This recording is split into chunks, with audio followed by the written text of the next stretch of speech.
नमस्कार, स्वागत है एक बार फिर से आप सभी लोगों का आपके अपने चैनल पीकेटी एजुकेट्स में। मैं हूं डॉक्टर पवन तिवारी और आज मैं आपके सामने लेकर हाजिर हूं इंग्लिश प्रैक्टिस सेट 2। और आज हम अपने इस प्रैक्टिस सेट में बात करेंगे नाउन और नंबर से संदर्भित प्रश्नों के बारे में। लेकिन उससे पहले मेरी आपसे ये गुजारिश है कि टेलीग्राम पर हमारा अपना पब्लिक चैनल पीकेटी एजुकेट्स के नाम से है। आप हमारे इस पब्लिक चैनल को फॉलो करें जिससे कि आप हमारे चैनल के प्रत्येक अपडेट के साथ बने रह सकें। तो आइए बढ़ते हैं आज के अपने इस प्रैक्टिस सेट के प्रश्नों की तरफ। हमारा पहला प्रश्न है, what is the plural form of the word deer? Option A है डियर्स, बी है डियर, सी है डियर्स और डी है नन ऑफ दीज। आपको इसमें यह बताना है कि डियर का प्लूरल फॉर्म क्या होता है। इसमें आपका सही जवाब है विकल्प बी, डियर। देखिए, कुछ नाउन ऐसे भी होते हैं जो सिंगुलर और प्लूरल दोनों रूपों में समान होते हैं, जैसे शीप, डियर, स्वाइन आदि। तो ये ऐसे नाउन होते हैं जिनके साथ कभी यस या यस का प्रयोग नहीं होता है, और ये सिंगुलर हैं या प्लूरल इसका निर्धारण इनके साथ प्रयुक्त होने वाला वर्ब करता है। यदि इनके साथ सिंगुलर वर्ब का प्रयोग हुआ है तो इसका मतलब ये नाउन भी सिंगुलर है, और यदि इनके साथ प्लूरल वर्ब का प्रयोग हुआ है तो इसका मतलब ये नाउन भी प्लूरल है। तो ऐसे नाउन सिंगुलर और प्लूरल दोनों रूपों में समान होते हैं, और ये सिंगुलर हैं या प्लूरल इनका निर्धारण कौन करता है?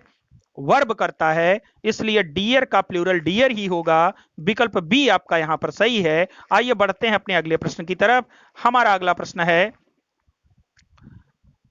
Choose the correct sentence among the following.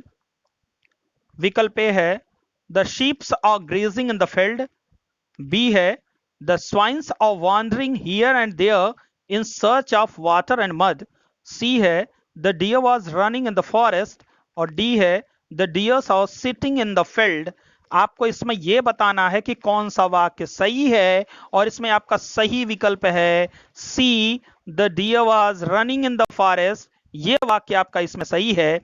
बाकी तीनों गलत हैं। बाकी तीनों गलत इसलिए हैं क्योंकि अभी अभी ऊपर का प्रश्न हल कराते समय मैंने आपको बताया था कि कुछ नाउन ऐसे होते हैं जो सिंगुलर और प्लूरल दोनों अर्थों में समान होते हैं, इनके साथ यस या यस का प्रयोग नहीं होता है, और ये सिंगुलर हैं या प्लूरल इनका निर्धारण वर्ब करता है। तो पहले वाक्य में आप जरा देखिएगा, the sheeps are grazing in the field, यहां द सीप्स लिखा गया है जो कि गलत है। यहां द सीप होना चाहिए था, और यहां पर यस लगा करके इस शब्द को गलत कर दिया गया, इस नाउन को। दूसरे वाक्य में आप देखिए, द स्वाइन्स आर, यहां देखिएगा the swines are wandering here and there in search of water and mud.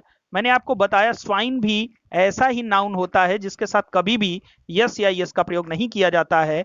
और इसी तरह से विकल्प डी में आप देखिए द डियर्स है, तो डियर्स, स्वाइन्स और सीप्स तीनों गलत हैं। इनके जगह पर क्या होना चाहिए था? शीप, स्वाइन और डियर। तो इस नाते से विकल्प सी आपका इकलौता ऐसा ऑप्शन है जिसमें कोई गलती नहीं है। यहां डियर को सिंगुलर माना गया है और उसी के अकॉर्डिंग यहां वाज वर्ब का प्रयोग किया गया है, इसलिए यह वाक्य आपका सही है, विकल्प सी। आइए बढ़ते हैं अपने अगले प्रश्न की तरफ। हमारा अगला प्रश्न है, फाइंड आउट द एरर। विकल्प ए है कैटल्स और, बी है ग्रेजिंग इन द फील्ड, सी है विद देयर हर्ड, डी है नो एरर। यहां पर वाक्य दिया गया है जो ए बी सी डी विकल्प में दिया गया है। आपको यह बताना है कि इसमें किस विकल्प में गलती है।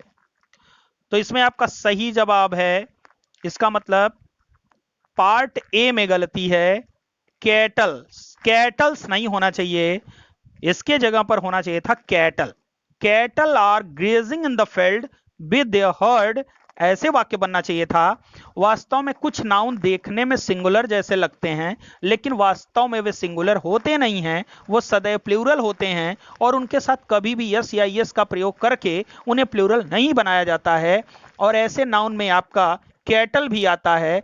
इसके अलावा people, poultry, vermin, gentry, police, military, public, ये सब भी इसी कैटेगरी के नाउन हैं जिनके साथ कभी भी यस या यस का प्रयोग नहीं किया जाता है, और ये बाय नेचर प्लूरल नंबर में होते हैं। आइए बढ़ते हैं अपने अगले प्रश्न की तरफ। हमारा चौथा प्रश्न है, choose the incorrect sentence among the following. आपको इसमें यह बताना है कि कौन सा वाक्य गलत है। पहला है the gentry of this town are invited.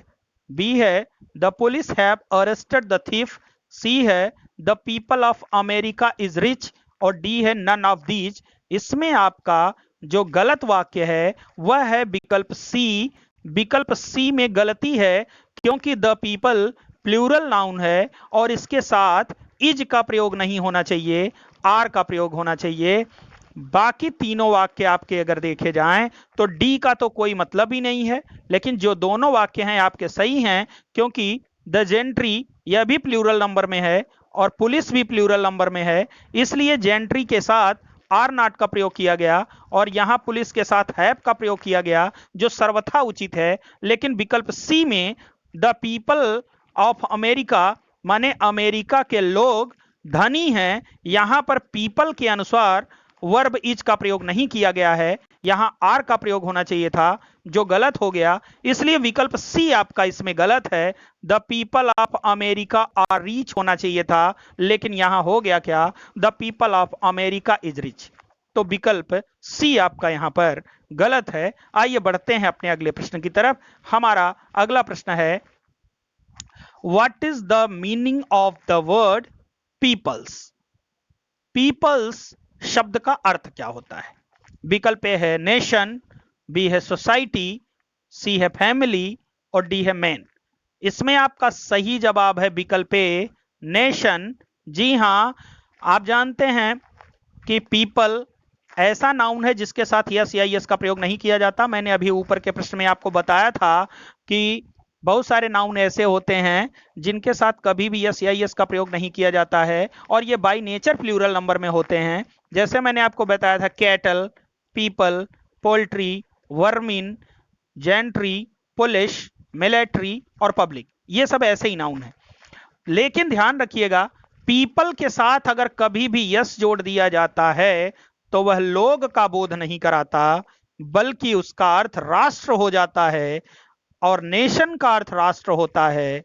इसलिए पीपल्स का ऑप्शन यहां पर सही क्या बनेगा, इसका अर्थ क्या बनेगा, नेशन बनेगा। नेशन का अर्थ होता है राष्ट्र। विकल्प ए आपका यहां पर सही है। पीपल्स का अर्थ नेशन होता है, राष्ट्र होता है। आइए बढ़ते हैं अपने अगले प्रश्न की तरफ। हमारा अगला प्रश्न है find out the correct sentence among the following. आपको इसमें यह बताना है कि कौन सा वाक्य सही है। विकल्प ए है the sceneries of Kashmir are beautiful. B है Sally's poetries are very charming। सी है his hairs have turned grey और डी है the old furniture was disposed of। आपकी जानकारी के लिए मैं बता दूं कुछ नाउन ऐसे होते हैं जिनका प्लूरल होता ही नहीं है और ये सदैव सिंगुलर नंबर में ही प्रयुक्त होते हैं। ऐसे नाउन में scenery, furniture, hair, bread, advice, information, luggage, mischief, poetry, machinery, alphabet, offspring और न्यूज, ये सब ऐसे ही नाउन हैं जिनके साथ कभी भी इनका प्लूरल नहीं बनता, ये सदैव सिंगुलर नंबर में ही रहते हैं। तो यहां आप देखिएगा विकल्प ए में लिखा गया है the sceneries of Kashmir are beautiful, ये गलत है। सीनरीज ऑफ कश्मीर नहीं होना चाहिए था, यहां होना चाहिए था the scenery of Kashmir is beautiful. यहां आर भी गलत है और सीनरीज भी गलत है। विकल्प बी आप देखिए, इसका मतलब यह वाक्य आपका गलत है। विकल्प बी है Shelley's poetries are very charming. यहां पर पोएट्रीज नहीं होना चाहिए था, पोएट्री होना चाहिए था और इसके साथ इसका प्रयोग होना चाहिए था। Shelley's poetry is very charming, are का प्रयोग भी यहां गलत है, तो यह वाक्य भी आपका गलत है। विकल्प सी है his hairs have turned grey. आपको मैंने बताया हेयर होता है, हेयर्स नहीं होता, इसलिए यह भी गलत है और इसके साथ वर्ब हैव का प्रयोग किया गया है जो सर्वथा अनुचित है।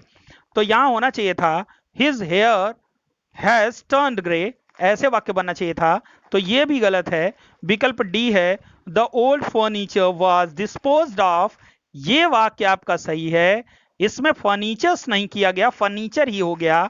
और वाज यहां पर सही वर्ब का भी प्रयोग हुआ है, क्योंकि फर्नीचर सिंगुलर है तो वाज वर्ब भी सिंगुलर होना चाहिए था। तो विकल्प डी आपका यहां पर सही है, बाकी तीनों ऑप्शन आपके गलत हैं। विकल्प डी आपका यहां पर सही है, the old furniture was disposed of, ये सही है आपका विकल्प डी। जी हाँ, आइए बढ़ते हैं अपने अगले प्रश्न की तरफ। हमारा अगला प्रश्न है, what is plural form of ox. Ox का प्लूरल फॉर्म आपको बताना है। विकल्प ए है ऑक्सेस, बी है ऑक्स, सी है ऑक्सन और डी है नन ऑफ दीज। इसमें आपका सही जवाब है विकल्प सी, ऑक्सन। ऑक्स का प्लूरल फॉर्म होता है ऑक्सन। आइए बढ़ते हैं अपने अगले प्रश्न की तरफ। हमारा अगला प्रश्न है, find out the plural form of the word M A among the following. विकल्प ए है एम ए, बी है एम एस, सी है एम एस और डी है नन ऑफ दीज। हमेशा याद रखिए, अगर कोई भी डिग्री कभी होती है तो डिग्री को अगर प्लूरल बनाना होता है तो डिग्री के तुरंत बाद एपोस्ट्रोफी का प्रयोग करते हैं और उसके बाद एस लगाते हैं। ये देखिए विकल्प सी आपका यहां पर सही है। एम ए का प्लूरल फॉर्म क्या है? विकल्प सी, एम एस। जी हां, ये विकल्प सी आपका यहां पर सही है। किसी भी डिग्री को इसी तरह से प्लूरल बनाया जाता है। आइए बढ़ते हैं अपने अगले प्रश्न की तरफ। हमारा अगला प्रश्न है, choose the incorrect sentence among the following. विकल्प ए है he gave me advices, B है Mohan bought new machinery, C है हिज इंफॉर्मेशन इज रॉन्ग और डी है नन ऑफ दीज। अभी अभी ऊपर के प्रश्न पर जब मैंने चर्चा किया था तो मैंने आपको बताया था कि कुछ नाउन सदैव सिंगुलर होते हैं। उसमें मैंने आपको एडवाइस भी बताया था, मिशनरी मशीनरी भी बताया था, ये सब इंफॉर्मेशन भी बताया था। ये सब हमेशा सिंगुलर नंबर में ही होते हैं। तो यहां पर हाँ, ये ध्यान रखिएगा, अगर इनको कभी भी प्लूरल में परिवर्तित करना हो तो हम क्या करते हैं, इनके साथ आर्टिकल्स ऑफ फर्नीचर या लोप्स of bread, pieces of advice, acts of mischief, pieces of information, इस तरह का प्रयोग करके इनको हम प्लूरल बनाते हैं, या फिर अलॉट ऑफ का प्रयोग करके इनको बनाते हैं। तो अब पहला वाक्य है आपका ही गेव मी एडवाइसेस, ये वाक्य आपका गलत है। यहां होना चाहिए था ही gave me a lot of advice. आप ऐसे भी कर सकते थे ही gave me many pieces of advice, तो ये भी सही हो जाता।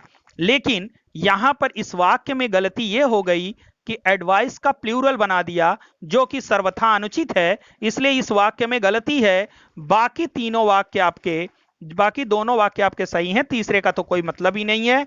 और दूसरा वाक्य आपका क्या है, मोहन बॉट न्यू मशीनरी, यह भी सही है, मशीनरीज नहीं है।